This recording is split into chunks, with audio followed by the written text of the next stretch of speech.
Hello, good people out there. Thank you for tuning in to Deep Thoughts with Master Myko. I call myself Master Myko not because I'm your master. No, that would be rude. I call myself that because it means mastering self. My name is Myko, and I'm here to master Myko. Get it? Okay. So with that being said, I want to introduce this channel as well, Deep Thoughts with Master Myko. I made this channel because I'm trying to bring about the energy of meditation, relaxation, calm in this wild and crazy world that we all live in. And the world can be great, and sometimes it can be really rough. So here's the message that I want to deliver, and hopefully it can bring some calm to the heart out there. A lot of times we go through certain things and we want to ask for help. We want to ask for abundance. Riches is one of the main things that we all ask for. So this message is entitled, Be Careful What You Ask For. And I think this is a very important message. Here's why. When you ask for things, a lot of times you don't understand that the things that you ask for that will fix everything in the world, like money, for instance, comes with something that we're not familiar with, or we don't expect for it to come packaged with. For instance, if you're going to ask for financial abundance, okay, I'm struggling trying to pay off medical bills. I have family members, kids that are sick, and I can't afford to take them to the doctor. Sometimes it's a problem with ourselves that we need to fix, and money seems to fix a lot of material things. But here's the problem. The potential problem is when we ask for these material things, they come packaged with the spirit as well. Okay, so let me explain the law of nature, the law of the universe. Everything has a polar opposite. Everything in this universe has a polar opposite. Think about it. Right, left, up, down, hot, cold, and we can go on and on until eternity listing these things. So because things have a polar opposite, you have to think about, before you pray and before you ask, the higher force, the higher power for something that you need, what is it attached to, and can you deal with it, and do you want to deal with it? So a lot of us don't understand that the money and the monetary gain that we're asking for that's going to fix all of our problems are also connected directly to its polar opposite, which is poverty. So I'm going to put it like this to make it simple. To be materially abundant will at some point in your life lead to spiritual bankruptcy. And on the flip side, a person that is spiritually abundant and rich oftentimes will experience at some point in his or her life material bankruptcy. I mean, the proof of this is monks.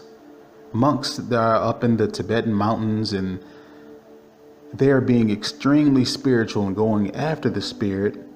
You'll find that oftentimes they lack all material.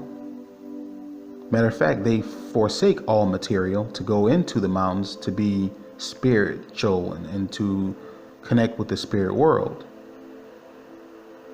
Now, they have riches in one way, but at some point they also have a certain level of what we would call impoverishment on this planet.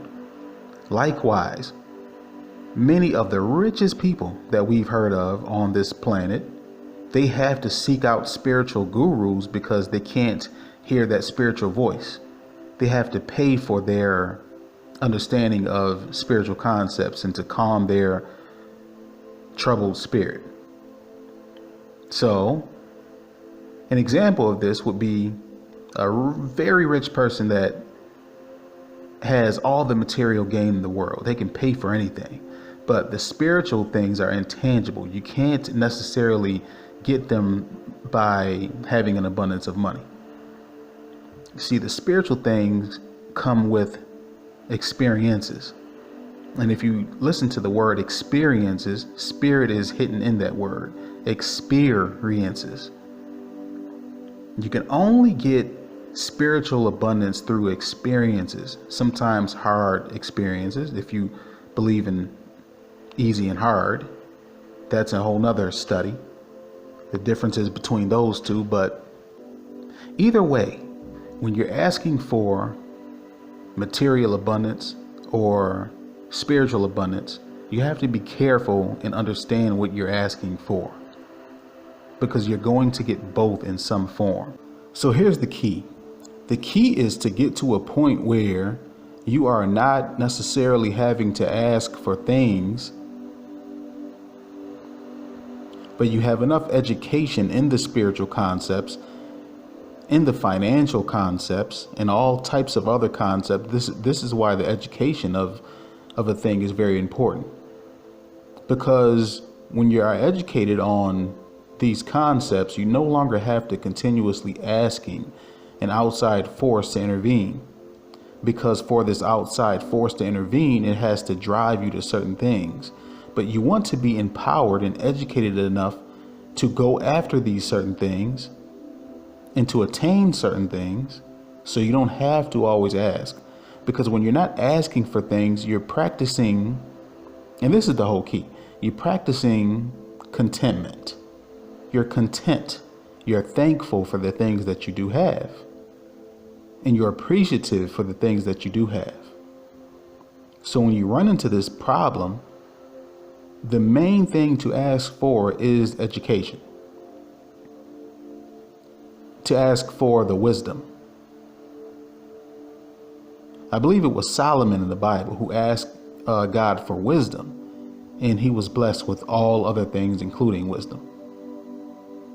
So that is the whole secret behind this whole asking for things that you want. If you have to beg and ask for something, it's because you lack the education of knowing how to get the thing that you need. Okay, and with that, I'd like to thank you again for tuning in.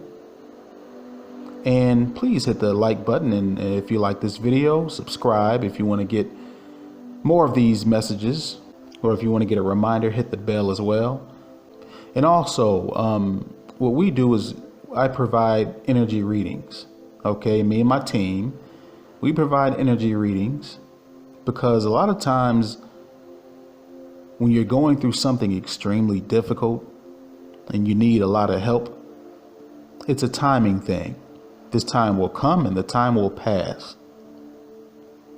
And just like you can tell when summertime is coming and winter time is coming and all the seasons are on a timed pattern, so is your life. It's on a timed pattern. And those who have the wisdom and knowledge to understand it, which includes myself and some other people, many other people actually, we can tell you this time pattern, when this thing will pass in your life, so it can help calm you, so it can help strap you with the information that you need to make it through the storm that you're going through.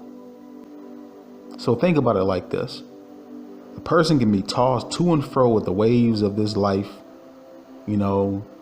all types of emergencies, all types of drama and trauma that you go through, just toss you to and fro, and you're losing your way, you're losing your balance, right?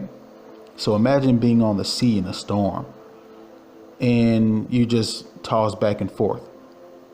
Well, knowing the information through the energy readings that we give, it's going to give you the ability to put up your sail so you can navigate, because you know the time will pass for the storm and you know how to navigate the storm. So I want to leave you with that. I love all y'all out there, everyone who's listening, even the people who are not listening yet. And I thank y'all, and I wish y'all a good day. And so hopefully this has provided some calm to you and even some answers to you. And I will see you all on the next video.